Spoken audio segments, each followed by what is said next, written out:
आदाब नाज़रीन, आप देख रहे हैं गुलिस्तान न्यूज़। अभी तक का उर्दू खबरनामा लेकर मैं आपका मेज़बान गौहर कुछे आपके खिदमत में हाजिर। तफसीलात से पहले सुर्खियों पर एक नज़र।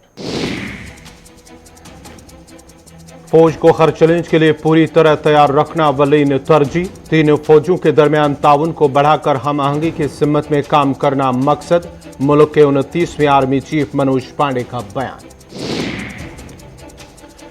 नौशहरा के नोनियाल इलाके में मिला जिंदा बम। साबिक MLC के घर के करीब फोर्सेस ने बम को बनाया नाकारा। बड़े हादसे को टालने में मिली कामयाबी, पुलिस का दावा। ईद उल फितर से कबल बाजारों में आने वाली महंगाई से लोग परेशान। श्रीनगर में मार्च और चेकिंग के दौरान गैर कानूनी तौर पर कीमतों में इजाफे पर दुकानदारों के खिलाफ चालान। वादी में रुई के गालों से लोग परेशान। बच्चे, बुजुर्ग, खवातीन जुकाम, खांसी और दीगर बीमारियों में मुब्तला। तिबी माहिरीन ने एहतियाती तदाबीर अपनाने का दिया मशवरा। और वतलको चाड़ोरा में लोग बिजली से महरूम। बिजली के खंभे लगाकर महकमा बिजली लाइनें लगाने में नाकाम। लोगों ने महकमे पर लापरवाही का लगाया इल्जाम।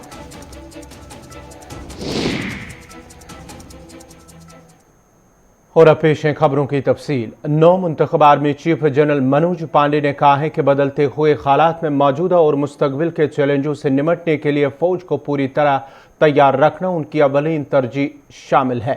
जनरल पांडे ने यूक्रेन रूस जंग का जिक्र करते हुए कहा कि जगराफाई सियासी सूरत हाल बहुत तेजी से तब्दील हो रही है और हमारे सामने बहुत से चैलेंजेस हैं। ये फौज का फर्ज है कि वो बाकी दो फौजियों के साथ मिलकर किसी भी चैलेंज का मुकाबला करने के लिए तैयार रहे।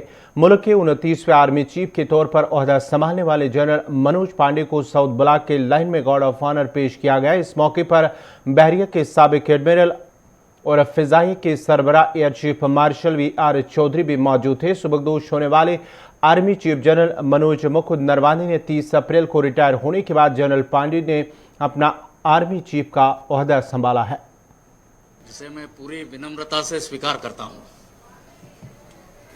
मुझे इस बड़ी जिम्मेवारी का पूरा एहसास है और मैं ईश्वर से प्रार्थना करता हूं कि मुझे शक्ति, सामर्थ्य और सद्बुद्धि दे, जिससे कि मैं ये कार्य अच्छी तरह से पार कर सकूं। आप जानते हैं हमारी इंडियन आर्मी का एक गौरवशाली इतिहास रहा है, जिसने देश की सुरक्षा और अखंडता को कायम रखने के कार्य में बखूबी काम किया है। उसी प्रकार स्थल सेना का देश निर्माण या नेशन बिल्डिंग में भी उतना ही अच्छा योगदान रहा है। आपके माध्यम से मैं देशवासियों को आश्वासन देना चाहता हूं कि भारतीय सेना स्वतंत्रता, स्वाधीनता और समानता, इन तीनों मूल्यों पर पूरी तरह या पूर्णतया प्रतिबद्ध है। आप जानते हैं विश्व की जियोपॉलिटिकल सिचुएशन तेजी से बदल।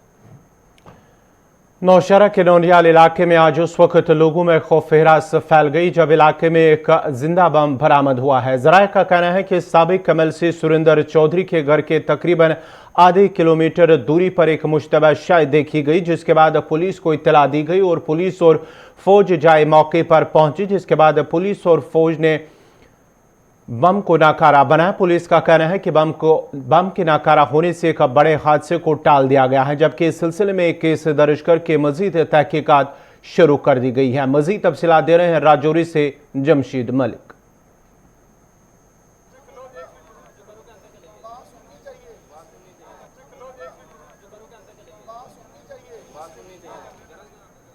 नौशहरा के ननिहाल की वार्ड नंबर 6 इलाके से जिंदा मार्टर शल मिलने के बाद सेना ने उसे किया डिफ्यूज। दरअसल वार्ड नंबर 6 के कुछ मकामी लोगों ने एक जिंदा मार्टर शल देखा जिस पे पाकिस्तान के निशानात और उर्दू में लिखी हुई तहरीर थी। उसके बाद उन लोगों ने सेना को इसकी इतला दी और सेना ने इसको दूर दराज इलाके में जाके डिफ्यूज कर दिया। दरअसल इन इलाके में पिछले 1 साल पहले भी इसी इलाके से एक जिंदा मार्टर शल मिला था। बताया जाता है कि हिंदुस्तान पाकिस्तान के दरमियान हुई जंग के दौरान काफी शेलिंग हुई थी। इस बाद इस इलाके से कई जिंदा शल बरामद किए जा चुके हैं। वहीं अगर लाइन ऑफ कंट्रोल की बात करें तो 1 साल से ज्यादा का अरसा हो गया कि दोनों ममालिक के दरमियान ना जंग माहिदा तय पाने के बाद हालात काफी बेहतर हुए, मगर पुराने बमों का मिलने का सिलसिला भी लगातार जारी है, क्योंकि बताया जाता है कि हिंदुस्तान और पाकिस्तान की जंग के दौरान नौशहरा इलाके में काफी शेलिंग हुई, जिसके बाद इस शेलिंग के आज भी कई जिंदा बम इस इलाके में मौजूद हैं जो लोगों की खेती बाड़ी के दौरान ही बरामद होते हैं। ये भी अगर बात करें तो इस इलाके से 1 साल कबल भी इसी तरह का एक जिंदा बम बरामद हुआ था, जिसको बाद में सेना ने डिफ्यूज किया था और आज के इस बम को भी सेना ने डिफ्यूज किया। जमशेद मलिक, गुलिस्तान न्यूज, राजौरी। महंगाई के सताए आवाम को एक और झटका लगा है। मुल्क में आज से कमर्शियल एलपीजी सिलेंडर की कीमतों में इजाफा हुआ है। कमर्शियल एलपीजी सिलेंडर की कीमत में 104 रुपए का इजाफा हुआ है। ये इजाफा घरेलू गैस सिलेंडर पर लागू नहीं होगा। ये कीमतें कमर्शियल गैस सिलेंडर पर बढ़ाई गई हैं। दिल्ली में 19 किलो के कमर्शियल गैस सिलेंडर की कीमत में 102 रुपए का इजाफा किया गया है, जो अब बढ़कर 2,355 रुपए फी सिलेंडर हो गई हैं। इससे कबल गुज़श्ता माह यकम अप्रैल को कमर्शियल गैस सिलेंडर की कीमत में भी 268 रुपए 50 पैसे का इजाफा किया गया था। वहीं 5 किलो के एलपीजी सिलेंडर की कीमत फिलहाल 655 रुपए है। याद रहे कि यकम अप्रैल को भी कमर्शियल एलपीजी सिलेंडर की कीमतों में इजाफा किया गया था। उस वक्त एक ही मरतबा कीमतों में 250 रुपए का इजाफा किया गया था। एलपीजी की कीमतों में इजाफे का यह सिलसिला यकम मार्च से जारी है। यकम मार्च को 19 किलो के कमर्शियल सिलेंडर की कीमत में 105 रुपए का इजाफा किया गया था। फिर 22 मार्च को 9 रुपए सस्ता हो गया था।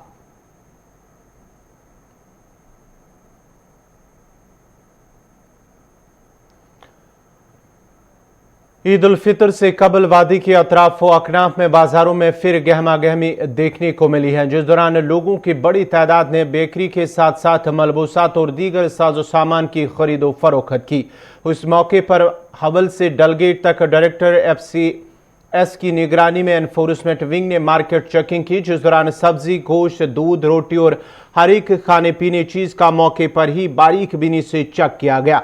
इस मौके पर कहा गया है कि ईद उल फितर से कबल दुकानदारों की जानिब से खाने पीने और दीगर जरूरी चीजों में मनमर्जी से रेट मुकर्रर की जाती हैं और आवाम को लूटा जा रहा है। चेकिंग के दौरान चिकन, मटन, बेकरी की गई दुकानों और रेस्टोरेंटों को गैर कानूनी तौर पर कीमतों में इजाफे पर चालान किया गया और कुछ दुकानें सील भी कर दी गई है।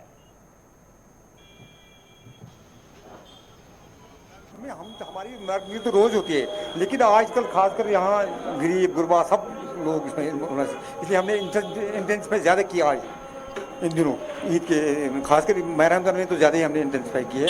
हमने पहले 2 ही टीमें होती थी, अब हमने 3 टीमें लगाई है। श्रीनगर की बात अगर करें और जब अगर वैली की बाकी डिस्ट्रिक्ट की बात करें, वहाँ भी हमारी टीमें हैं, पूरी लगाई हुई है। हर कोने में हमारी टीमें जा रही है। इसका सर क्या कार्रवाई आज की गई? नहीं, आज तो बहुत हमने सील भी किया, इम्पोज भी किया, बुचर्स भी बहुत सील किए हमने, उनको इम्पोज फाइन भी किया, बेकरर्स भी किए।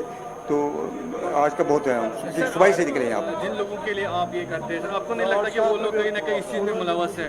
क्या कहना चाहेंगे? नहीं, लोग तो अगर लोग हमें साथ देंगे ना तो इंशाल्लाह ये बहुत कम हो जाएगा इनको रेट्स भी, लेकिन लोगों का थोड़ा बहुत रवैया नहीं है। सर आपने अभी देखा कि दुकानदारों के बदले लोग सामने आ रहे हैं कि नहीं इनको माफ कर दीजिए। सर आप क्या? वही तो बात है, वही अगर वही मैंने कहा ना, वही पहले ही है। अगर वो साथ देंगे ना, लोग साथ देंगे, ईमानदारी के साथ साथ देंगे, हम इनको अच्छी तरह से ये रेट्स इनको नीचे ला सकते हैं। सर आने वाले दिनों में मजीद कार्रवाई इंशाल्लाह इनको ये पूरा बराबर, आज की बात नहीं, हम ईद के बाद भी हम चालू रखेंगे इसकी। हमने देखा आज डायरेक्टर साहब भी आ रहे हैं, क्योंकि आज ईद की ओकेजन की वजह से हम लोग यहाँ आए हैं। हमने देखा मार्केट में जहाँ जहाँ भी लोगों ने ऑटोमेटिक कोई रेट का इंक्रीज किया है, उसका हम अजाला करने के लिए आज यहाँ आए। लेकिन किसी जगह हमें लोग भी धोखा दे रहे हैं, लोग को पूछ रहे हैं कौन से रेट में ले रहे हैं, वो भी बोल रहे हैं कि नहीं कि हमें इसी रेट में मिल रहा है। ये आपने खुद भी देखा होगा, अभी आज भी देखा होगा है। और हम लोगों को कहना चाहते हैं आपको सामने आना, जब तक आप सामने नहीं आएंगे ये रेट का ये मसला ऐसे ही रहेगा, क्योंकि जब तक आप सामने मुकाबला नहीं करेंगे सामने आदमी को, ये तब तक चलता रहेगा।